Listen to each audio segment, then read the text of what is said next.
Hello friends, मैं हूं आपका होस्ट अनुकेश। आपका स्वागत है हमारे यूट्यूब चैनल ट्रैवल विद अनुकेश पे। फ्रेंड्स, वैसे मेरा वीडियो कुछ दिनों से आया नहीं है क्योंकि हम लोग अपने पर्सनल काम में बिजी थे। बट आज हमारा रिसेंटली प्लान बन गया केदारनाथ जाने का। तो आज हम जा रहे हैं दिल्ली से केदारनाथ बाई कार। तो आपको हम इंफॉर्मेशन देंगे हमारे क्या एक्सपेंस आए, या आप वहाँ जाएंगे तो क्या आपको घूमना चाहिए, कैसे ट्रैक करना चाहिए। तो आपको आज हम बहुत सारी इन्फॉर्मेशन देने वाले हैं, तो वीडियो में एंड तक बने रहें।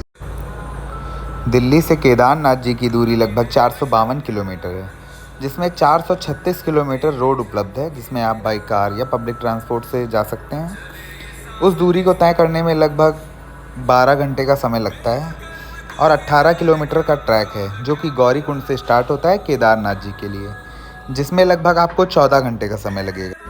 हमें दिल्ली से निकले लगभग 2.5 घंटे का समय हो चुका था और हमें ये दिल्ली हरिद्वार रोड पे एक UP15 ढाबा दिखा, जिसका फूड काफ़ी अच्छा था और प्राइस भी रीज़नेबल था। तो अगर आप भी जाते हैं तो यहाँ विज़िट कर सकते हैं। केदारनाथ जाने के लिए सबसे पहले तो आपके पास रजिस्ट्रेशन होना चाहिए, जिसे आप 4 धाम यात्रा की वेबसाइट पे जाके कर सकते हैं। और मैंने वेबसाइट भी दे रखी है आपको स्क्रीन पे, जो आप देख सकते हैं। और अगर आप खुद नहीं कर सकते हैं तो आप किसी कैफ़े से करवा लें, 50 रुपये पड़ता है, आपको रजिस्ट्रेशन हो जाएगा। और रजिस्ट्रेशन में आपको मोड सेलेक्ट करना पड़ेगा कि आप बाई कार जा रहे हैं या पब्लिक ट्रांसपोर्ट से जा रहे हैं, या जिस साधन से भी जा रहे हैं, आप ट्रैक पैदल कर रहे हैं या चॉपर से कर रहे हैं। तो इस तरह के ऑप्शंस रहते हैं, बहुत ईजी से उन्हें भर के आप रजिस्ट्रेशन ले सकते हैं। विदाउट रजिस्ट्रेशन आपका जाना पॉसिबल नहीं हो पाएगा, क्योंकि गौरीकुंड से फिर आप जब आगे ट्रैक के लिए बढ़ेंगे तो आपको वहाँ पे अपना रजिस्ट्रेशन दिखाना पड़ेगा, जिसमें QR लगा होता है, वो स्कैन होगा। तो सबसे पहला काम तो आपको यही करना होगा। आप केदारनाथ जाने के लिए अगर बाई बस या ट्रेन से आ रहे हैं तो आपको nearest railway station Haridwar, Rishikesh या देहरादून मिल जाएगा। इन तीनों में आप कहीं पे भी आ सकते हैं जो आपके वहाँ से नियरेस्ट हो। और यहाँ से आपको सोनप्रयाग के लिए बस मिल जाएंगी, जो कि लगभग 600 से 1000 रुपीज़ के बीच में ही रेंट रहता है, जो कि श्रद्धालुओं की भीड़ के अकॉर्डिंग कम ज़्यादा होता रहता है। हमें ऋषिकेश से ही ट्रैफिक मिलना स्टार्ट हो गया था। हमें लगभग ऋषिकेश क्रॉस करने में 2.5 घंटे का समय लग गया, क्योंकि यहाँ पे बहुत ज़्यादा रश था। लेकिन हमें वहाँ जाने का जो उत्साह था, उसके आगे ये कुछ भी नहीं था। हम ट्रैफिक की वजह से थोड़ा लेट भी हो रहे थे, लेकिन बाबा भोलेनाथ से मिलने की अभिलाषा और यहाँ के मनोरम दृश्य हमें अपनी ओर आकर्षित कर रहे थे और टाइम का पता ही नहीं लगने दे रहे थे। हम जब ऋषिकेश के ट्रैफिक से बाहर निकले और इन सुनसान रास्तों को एब्जॉर्व किया, तो हमें लगा कि हम स्वर्ग में आ गए हैं। इतना अच्छा दृश्य था, जो कि हम शब्दों में बयां नहीं कर सकते। इसके लिए तो आपको खुद ही यहाँ आना पड़ेगा। फ्रेंड्स, टाइम हो रहा है, लगभग शाम के 6 बज रहे हैं और हम लोग सुबह निकले थे लगभग 10 बजे। तो अभी हम शिवपुरी में खड़े हुए हैं। हमें यहाँ तक आने में लगभग 7 घंटे का समय लगा है। जनरली वैसे इतना समय नहीं लगता है, क्योंकि ये सिर्फ दिल्ली से 250 किलोमीटर ही है। लेकिन हम लोग को इतना समय इसलिए लग गया क्योंकि हम लोग को ट्रैफिक आज बहुत ज़्यादा था, क्योंकि वीकेंड है, आज सैटरडे है, तो काफ़ी ज़्यादा ट्रैफिक रहा है। और अभी हम लोग को लगभग 200 किलोमीटर की जर्नी आगे तय करनी है, जिसमें भी हम लोग को लगभग 6 घंटे का समय लग जाएगा। जब हम कोई सफ़र तय करते हैं तो हमें मंजिल तक जाने का तो उत्साह रहता ही है, लेकिन उस सफ़र में रास्ते की सुंदरता उस सफ़र को और आसान बना देती है, और एक बेहतरीन यादें हमारे जीवन में जोड़ देती हैं, जो कि हमें इस सफ़र के साथ में भी हुआ। इस सफ़र के रास्ते इतने सुंदर थे कि उन्हें भूल पाना ही मुश्किल था।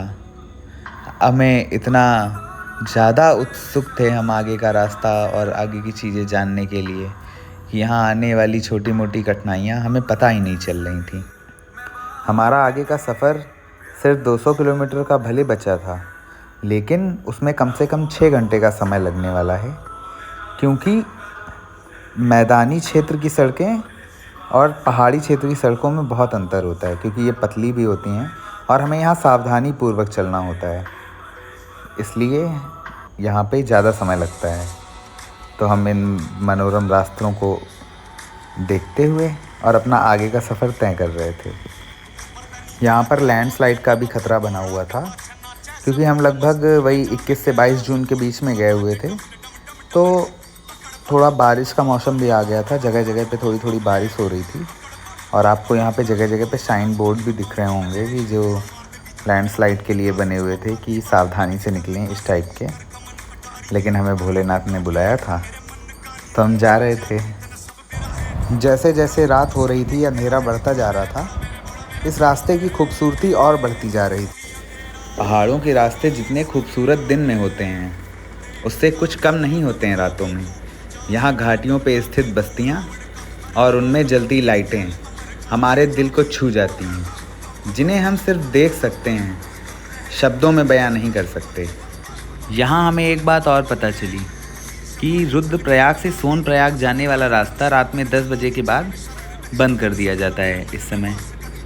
तो हमारा टारगेट था कि हम 9:30 तक रुद्रप्रयाग पहुँच जाएं, और हमारे ड्राइवर साहब कोशिश भी कर रहे थे कि पहुँच जाएं। लेकिन फिर हमें रास्ते में रोड ख़राब मिली, जो कि बहुत ज़्यादा ख़राब थी, क्योंकि वहाँ पर कुछ डेवलपमेंट का काम चल रहा था गवर्नमेंट की तरफ से, इसलिए रोड पूरी खुदी पड़ी थी। तो हमें लगभग 10:30 बज गया रुद्रप्रयाग पहुँचने में। तो हमें यहीं पे स्टे करना पड़ा, क्योंकि इससे आगे हमने रिक्वेस्ट भी की कि हमें चले जाने दें, क्योंकि इससे हमारा एक दिन बच जाता। लेकिन उन्होंने मना कर दिया। शायद कुछ लैंडस्लाइड वगैरह का खतरा था रास्ते में, इसलिए उन्होंने रात में रास्ता बंद किया हुआ था। तो हमने यहीं स्टे कर लिया।